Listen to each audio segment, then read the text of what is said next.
This is Adam DC and welcome to the Yu-Gi-Oh! Card Game Network. Today's card profile is going to be on Creature Swap. This card reads, each player chooses one monster they control and switches control of those monsters with each other.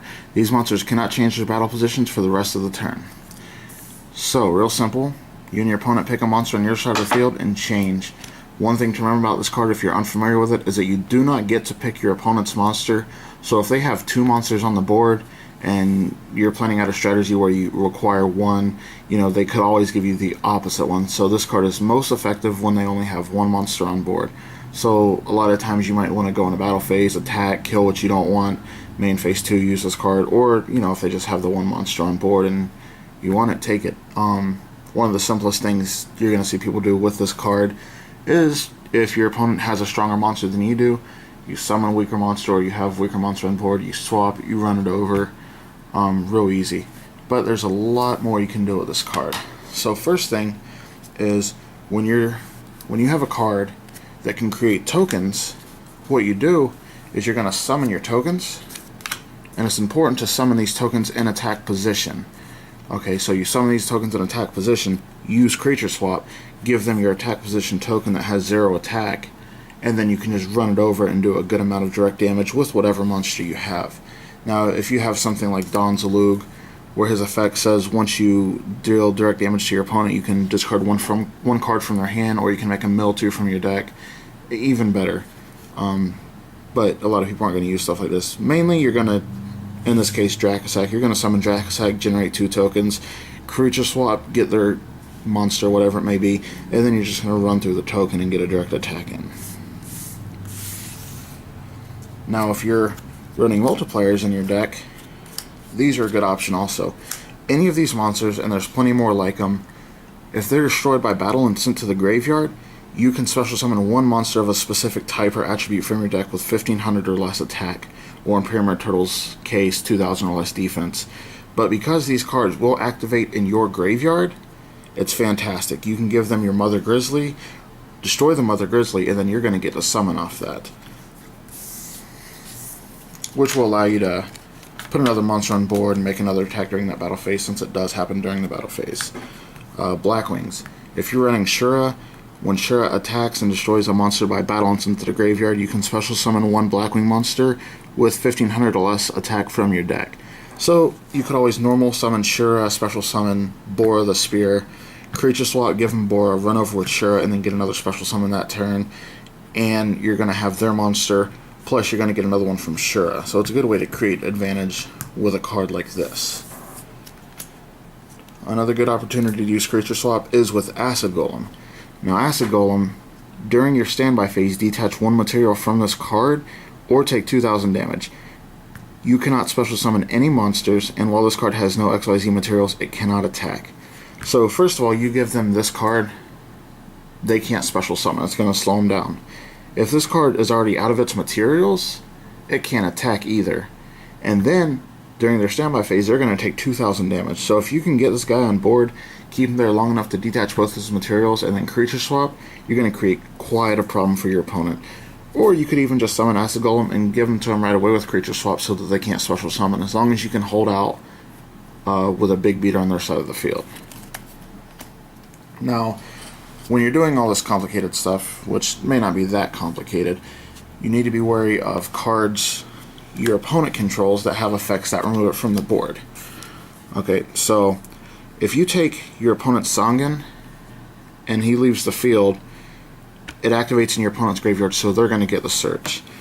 If you use Stardust effect to negate or destruction, because Stardust leaves the board, he's going to special summon back to your opponent's side of the field. And same thing with Galaxy Eyes Photon Dragon. If you banish him and the attacking monster or the attack target, he's going to return to your opponent's side of the field. So if you're taking cards like these that initially belong to your opponent that activate in the grave, or they leave the field and come back for whatever reason, you need to be careful with that, because if they do leave the field by their effect, they're going to return to your opponent's side of the field. Now, this card is something of a staple in any kind of spirit deck or deck that uses spirit monsters, just because your spirit monster is going to return to your hand during the end phase.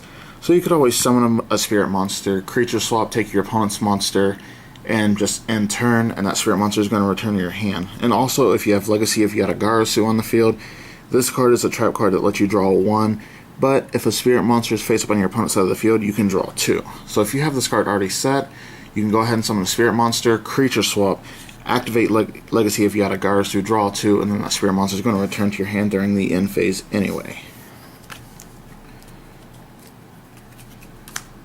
Any kind of flip effect monster, I'm using Morphing Jar for this scenario, but if you have a flip effect monster that you would like your opponent to use for whatever reason, you could always give it to him. Creature Swap doesn't require that the card is face up, and specifically in this case, Morphing Jar and a Dark World deck, you can set Morphing Jar, Creature Swap, give it to your opponent, attack into the Morphing Jar, he's going to flip, and you're going to have to discard all your cards. Now, Dark Worlds, if they're discarded by your opponent's card effect, you get 2 effects for each card. So that's just a good tech if you wanted to go that route in a Dark World deck, or any kind of flip effect that you might want your opponent to use. Like if you were trying to deck them out, you could always give them a Raikou and flip it, and they would mill 3. It wouldn't be a very good option, I think, but just to give you guys more examples. Another cool option is Mind Control. Because Mind Control takes control of your opponent's monster until the end phase, if your opponent has 2 monsters on board, you can Mind Control, take 1, use Creature Swap, give them back the monster you just Mind Controlled for their monster, but because Mind Control is still in effect, the monster you just gave them is going to pop back to your side of the field until the end of the turn. So that's a good way to clear 2 monsters off your opponent's side of the field. You can attack with the one that you got with Creature Swap, you can sync with them, or Exceed, or Tribute, or well, you can't Tribute with Mind Control, but whatever you need to do. One I really enjoy using in an Arc Fiend deck is Falling Down. Falling Down is destroyed if you do not control a face-up Arc Fiend card, but essentially it's a legal snatch and steal.